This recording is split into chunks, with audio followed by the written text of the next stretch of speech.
Hello बच्चों, आज हम स्टार्ट कर रहे हैं नया चैप्टर नंबर 13। ठीक है, ये जो है ये हमारी यूनिट है इकोलॉजी एंड एनवायरनमेंट। तो इसमें चैप्टर नंबर 13 हम लोग स्टार्ट कर रहे हैं, जो कि है ऑर्गेनिज्म एंड पॉपुलेशन। ठीक है, जीव एवं समष्टियाँ।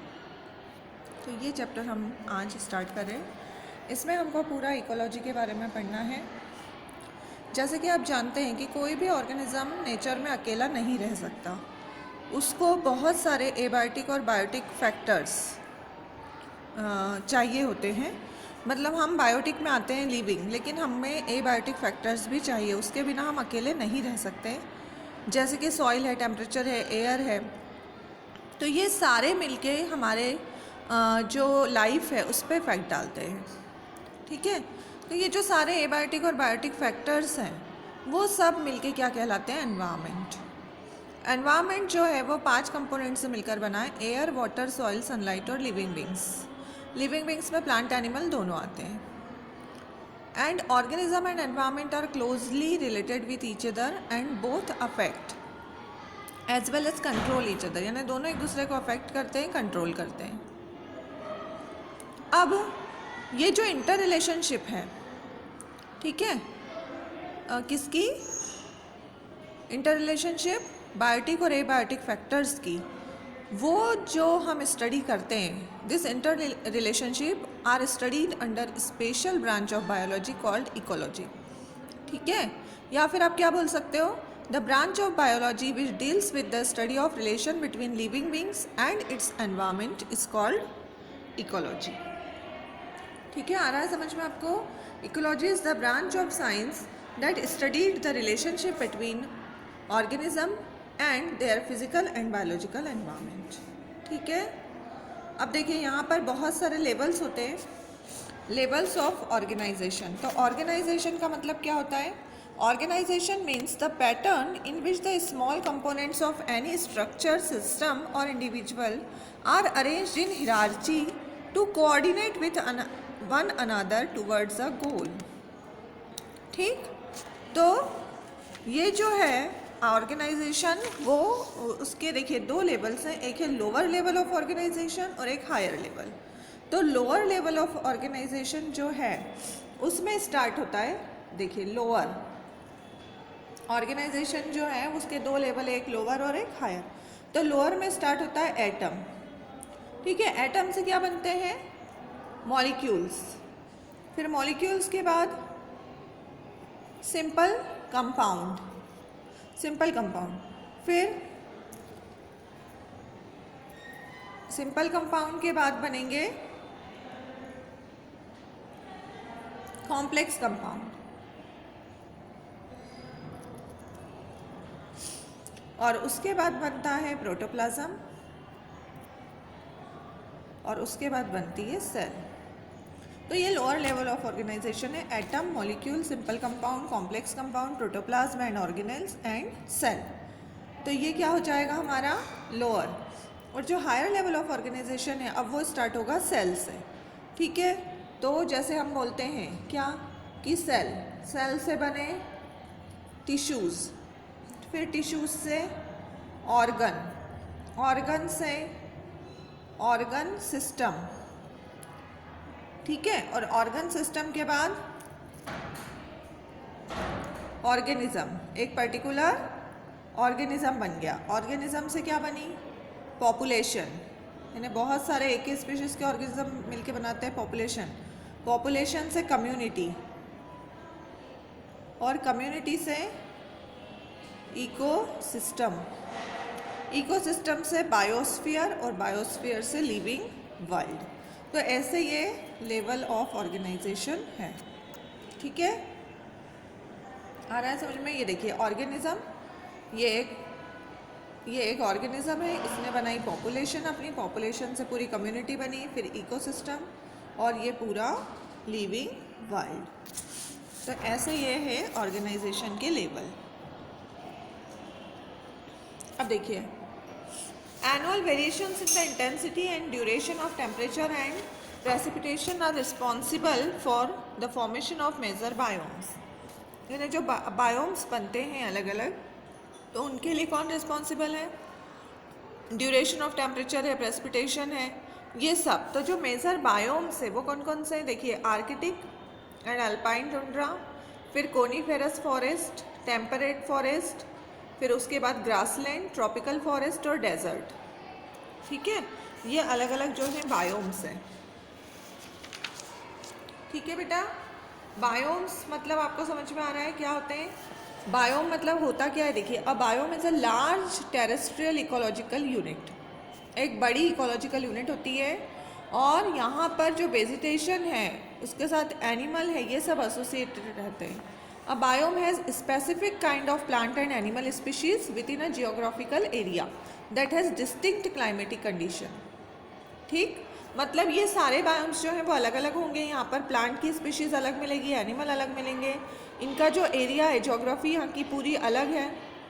तो मेन जो हमारे बायोम्स है वो ये हैं, आर्कटिक रीजन में अलग टाइप के एनिमल और प्लांट मिलेंगे, कोनीफेरस फॉरेस्ट में अलग मिलेंगे, फिर ग्रासलैंड में अलग मिलेंगे, डेजर्ट में अलग मिलेंगे। तो ऐसे अलग अलग बायोम्स जो हैं वो होते हैं।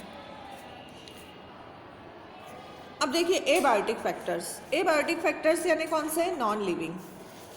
तो मोस्ट इम्पोर्टेंट एबायोटिक फैक्टर्स जो हैं हमारे एटमॉस्फेयर के, एनवायरनमेंट के, वो है temperature, water, light and soil. ठीक, temperature, water, light and soil. और बायोटिक फैक्टर्स जो हैं वो कौन से हैं?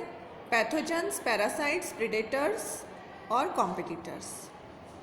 तो सबसे पहला जो हमारा एबायोटिक फैक्टर हम देख रहे हैं, तो एबायोटिक फैक्टर है टेम्परेचर। तो टेम्परेचर जो है वो देखिए क्या लिखा है, the physiological function and geographical distribution of organism is governed by temperature. मतलब जितने भी हमारे फिजियोलॉजिकल फंक्शन हैं या जो डिस्ट्रीब्यूशन है पूरा ऑर्गेनिज्म का, वो किस पर डिपेंड करता है? टेम्परेचर पर। Temperature affect the kinetics of enzyme, यानी हमारी बॉडी में जितनी भी एंजाइमेटिक एक्टिविटीज़ होती है उनके काइनेटिक्स को, उनके रिएक्शन को कंट्रोल करता है temperature. Basic metabolic rate, BMR जो होता है, basic metabolic rate, and other physiological actions in organism, ये सारी चीज़ें कंट्रोल होती है टेम्परेचर से। तो टेम्परेचर जो है एक मेन एबायोटिक फैक्टर होता है। अब देखिए इसके बेसिस पे जो ऑर्गेनिज्म है वो दो प्रकार के, एक है यूरीथर्मल। यूरीथर्मल ऑर्गेनिज्म क्या होते हैं? Organism which can tolerate wide range of temperature, मतलब जो अलग अलग प्रकार के टेम्परेचर में आसानी से रह पाते हैं, वो कहलाते हैं यूरीथर्मल। और दूसरे जो है स्टेनोथर्मल। तो स्टेनोथर्मल क्या है? Many organism which can tolerate narrow range of temperature, मतलब जो यदि ज़्यादा टेम्परेचर चेंज होगा तो वो उसको टॉलरेट नहीं कर पाते, तो वो कहलाते हैं स्टेनोथर्मल। ठीक है, फिर टेम्परेचर के बाद जो दूसरा कंपोनेंट है वो है वाटर। वाटर जो है वो भी एक इम्पोर्टेंट एबायोटिक फैक्टर है। ठीक है, influence the life of organism, यानी ये जो है वाटर भी हमारी लाइफ को बहुत ज़्यादा इन्फ्लुएंस करता है। Productivity and distribution depends on water. Aquatic organism, chemical composition, pH, salinity and temperature of water are important. ये सारी चीज़ें हमारी लाइफ को क्या करती हैं? इफेक्ट करती हैं। अब इसके बेसिस पे भी जो ऑर्गेनिज्म है वो टू टाइप्स के हैं, Yuri haline, the organism which can tolerate wide range of salinity. जो सैलिनिटी मतलब वाटर में जो सॉल्ट का अमाउंट है उसको वो बहुत ज़्यादा टॉलरेट कर लेते हैं, अलग अलग सैलिनिटी के वाटर में वो रह सकते हैं, तो वो कहलाते हैं यूरी हैलाइन। और दूसरे जो है स्टेनोहेलाइन, तो वो कौन से हैं? Which can tolerate narrow range of salinity, जो ज़्यादा चेंज यदि होगी सैलिनिटी तो उसको टॉलरेट नहीं कर पाएंगे।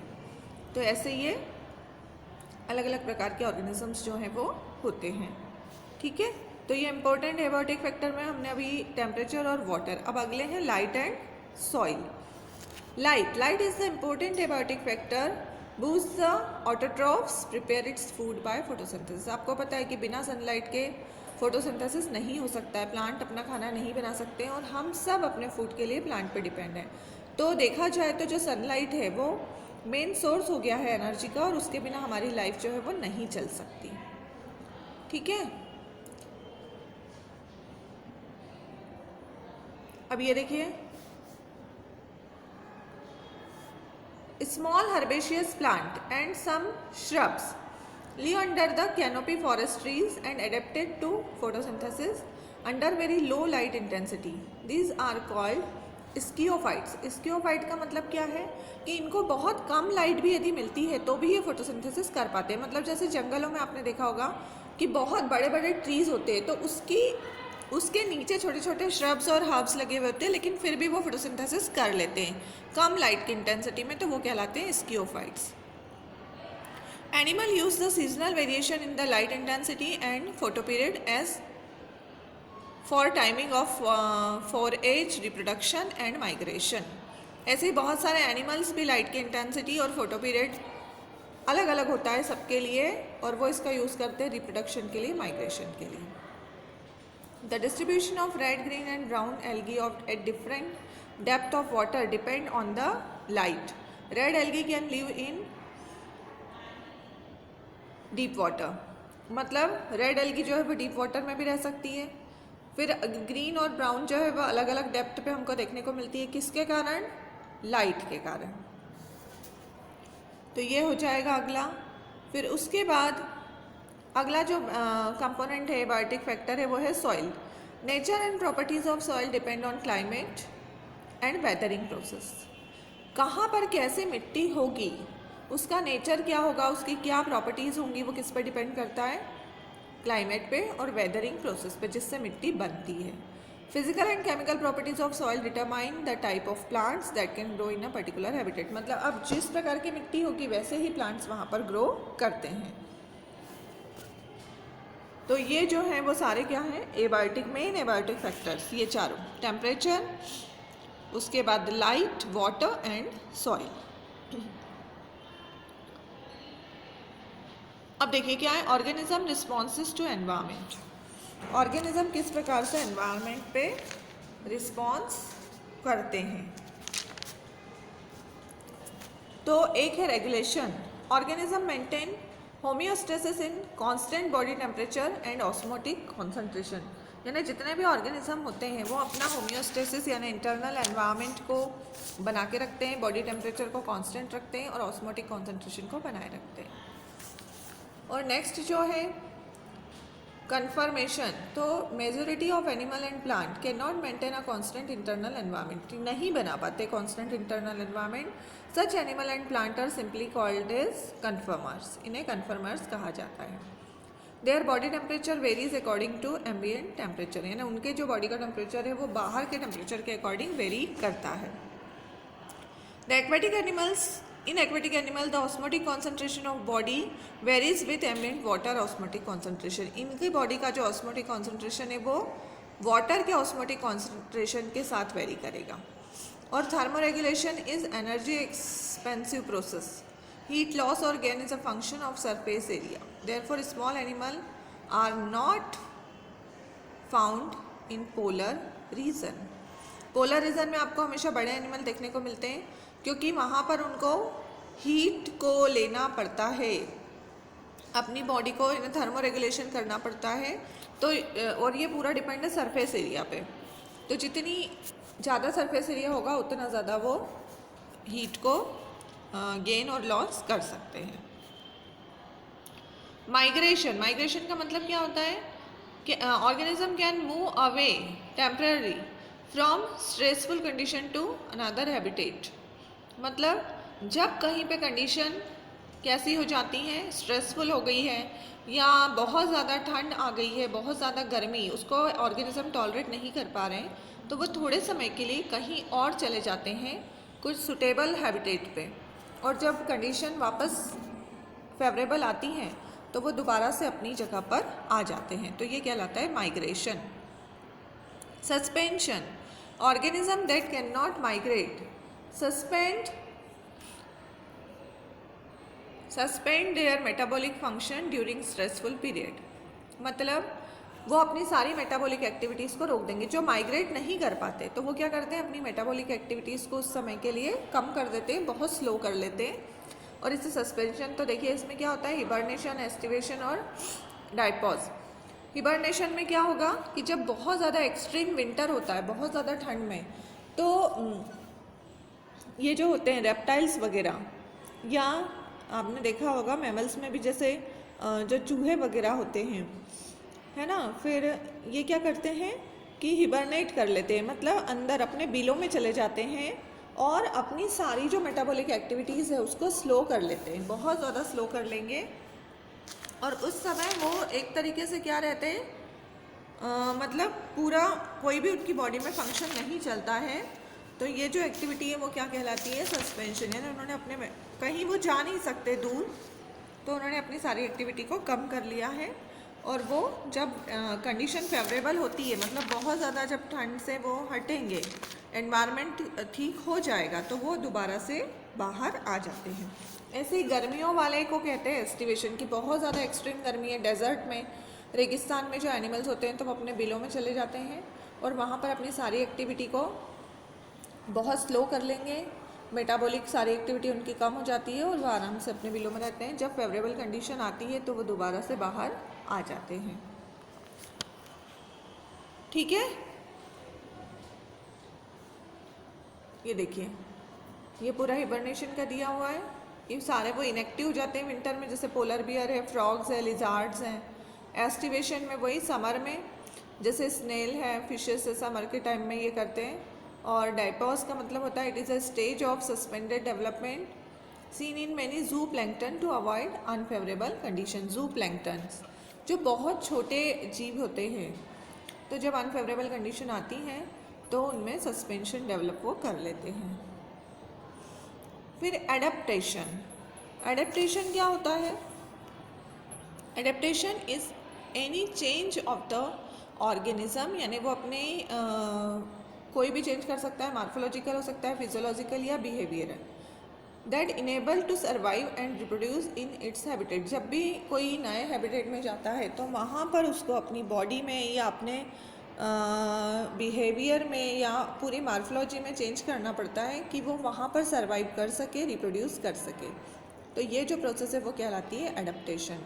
तो एडेप्टेशन जो है एक्चुअल में ये होता क्या है, evolve over a long period of time and are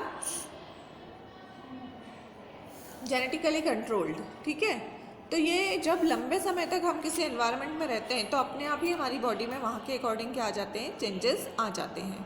तो इसे हम कहते हैं एडेप्टेशन। जैसे एग्जांपल देखिए यहाँ दिया है डेजर्ट प्लांट। जैसे जो रेगिस्तान वाले पौधे होते हैं उनमें क्या है, thick cuticle on leaf surface. ठीक है, संकन स्टोमेटा। देखिए डेजर्ट में क्या होगा, वैसे ही पानी कम होता है तो ये इनकी जो पत्तियां हैं उसके ऊपर क्यूटिकल की लेयर बहुत थिक होती है और स्टोमेटा सिकुड़े हुए रहते हैं जिससे कि लॉस ऑफ वाटर कम से कम हो।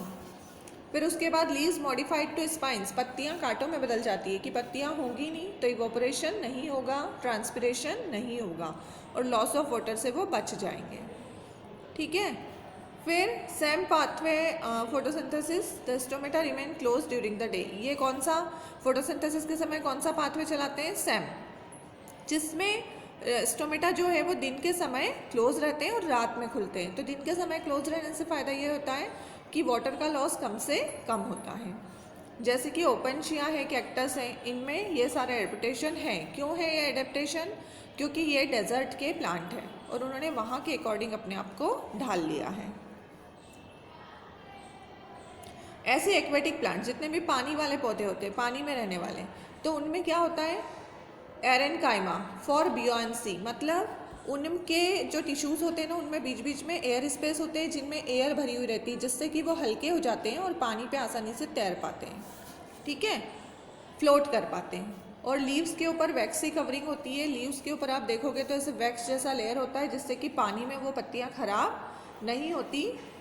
ठीक है, पानी में पत्तियाँ खराब नहीं होती है। देखिए ऐसे पानी की बूंदें उन पर इकट्ठा हो जाती है लेकिन पानी में वो पत्तियाँ, आप एक नॉर्मल पत्ती को, जो एक टेरेस्ट्रियल प्लांट है उनकी पत्ती को यदि हम पानी में डालेंगे तो वो तुरंत गल जाती है, ख़राब होने लगती है। लेकिन एक्वेटिक प्लांट दिन भर पानी में रहते हैं, उनकी पत्तियाँ खराब नहीं होती। ऐसे डेजर्ट के जो एनिमल्स हैं जैसे कैंगारू रैट डेजर्ट में रहता है ना, तो ये कभी पानी नहीं पीता।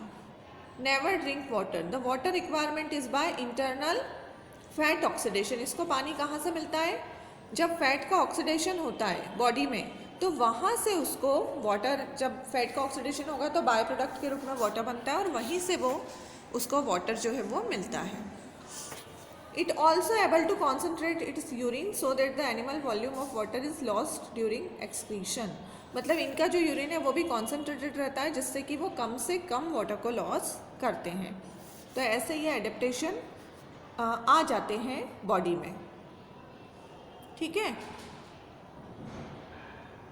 अब देखिए इसके लिए ये जो है एक रूल है, एलेंस रूल. क्या बताया इन्होंने? Allen's rule states that animals from colder climate generally have shorter ears and limbs to minimise the heat loss. मतलब इनके जो कान होते हैं, लिम्स होते हैं, वो बहुत छोटे होते हैं जिससे कि हीट का लॉस जो है वो मिनिमम हो. कोल्डर एरिया में इनको ज़्यादा से ज़्यादा हीट चाहिए होती है अपने सर्वाइव करने के लिए. तो ऐसे आपने जितने भी देखे होंगे एनिमल्स कोल्डर रीजन के, उनमें ईयर जो हैं वो बहुत शॉर्टर होते हैं, लिम्स छोटे होते हैं इनके, जिससे कि हीट लॉस कम से कम हो. Polar seals have a thick layer of fat below the skin that act as insulator. मतलब इनकी बॉडी में थिक लेयर होता है फैट का स्किन के नीचे, जो इंसुलेटर का काम करता है, अंदर की हीट को बाहर नहीं जाने देता. And this is loss of body heat. Short ear and limbs minimise heat loss. तो ये हर जगह रहने वाले यानी अलग अलग जगह रहने वाले एनिमल्स में अलग अलग एडेप्टेशन जो हैं वो पाए जाते हैं. फिर desert lizard keep their body temperature constant by behavioural adaptation. क्या क्या एडेप्टेशन है देखिए इनमें?